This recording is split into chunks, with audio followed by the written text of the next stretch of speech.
Welcome to Amantha's world. Hi అండి. ఈరోజు మీకు చూపించబోయే వంటకం పప్పు సొరకాయ.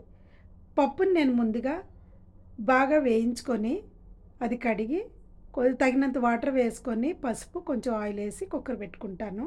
ఇలా వేయించడం ఎందుకంటే అది పొలం పప్పులా చక్కగా కమ్మగా ఉంటుంది వేయించడం వల్ల.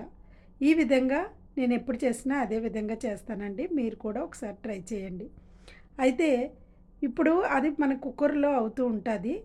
ఇంకొక వేరే స్టవ్ మీద కడాయి పెట్టుకొని, అందులో ఆయిల్ వేసుకొని, కొంచెం జీలకర్ర, కొంచెం ఆవాలు, తరిగిన ఉల్లిపాయలు, పచ్చిమిరపకాయలు, ఈ వెల్లుల్లి బాగా దంచుకొని వేసుకోవాలండి. పలుకుల్లా కాకుండా దంచుకోవాలి. ఆ దంచింది వేయడం వల్ల ఫ్లేవర్ బయటకొచ్చి చాలా బావుంటుంది.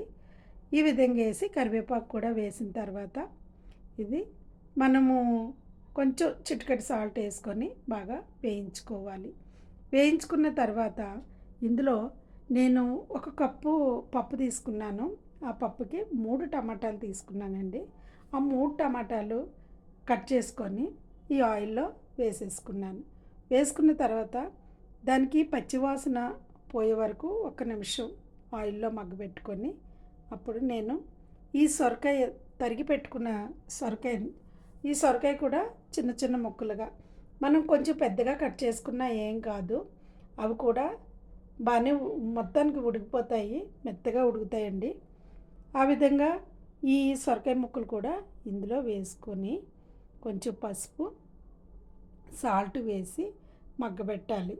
ఈ ఆయిల్‌లో మగ్గిన తర్వాత అది వెంటనే మనం కలపకుండా కొంతసేపు మూత పెట్టుకున్నట్లయితే అవి మగ్గిపోతాయి. మీరు అనుకోవచ్చు, ఇవన్నీ కలిపి ఒకేసారి కుక్కర్ పెట్టేసుకుంటే అయిపోతుంది కదా అని. ఏదైనా ఒక వస్తువుకు రకరకాల ఉపయోగాలు ఉంటాయండి.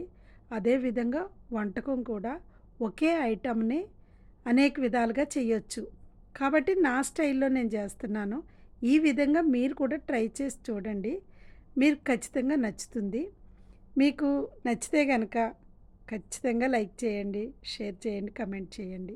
ఇప్పుడు చూడండి మనకి సొరకాయ మగ్గిపోయింది. మగ్గిపోయిన తర్వాత నేను కారం వేశాను. ఫస్టే వేయలేదు. అంతా ఆ కారం వేసిన తర్వాత ఒకసారి కలుపుకోవాలి.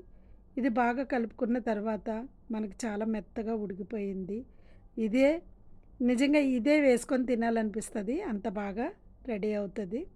ఇందులో కుక్కర్ పెట్టుకున్నాం కదా పప్పు, అది అది గనక మెత్తగా ఉడకకపోతే పప్పు రుబ్బుతో మెదుముకొని ఇందులో వేసుకోవాలి. ఒక ఒక విజిల్ ఎక్కువ వేయించుకుంటే అది మనము అలా చేయకుండానే ఉడికిపోతుందండి. ఇందులో వేసిన తర్వాత దీన్ని ఒక కలుపుకొని మళ్ళీ ఒక 5 మినిట్స్ బాగా కలిసి అవంతా కలిపి ఉడకనివ్వాలి. 5 మినిట్స్ సరిపోతుంది. ఎక్కువ టైం అవసరం లేదు. ఇది అయిపోయింది కదా! మనకి చూడండి. ఇప్పుడు ఫైనల్‌గా కొత్తిమీర, కొంచెం కొత్తిమీర ఎక్కువ వేసుకోండి. చాలా బావుంటది.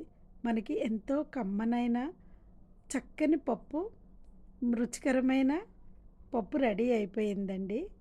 ఇది ఇంకా మనం స్టవ్ బంద్ చేసుకొని సర్వ్ చేసుకోవడమే. మీరు కూడా ట్రై చేస్తారు కదా! Thank you.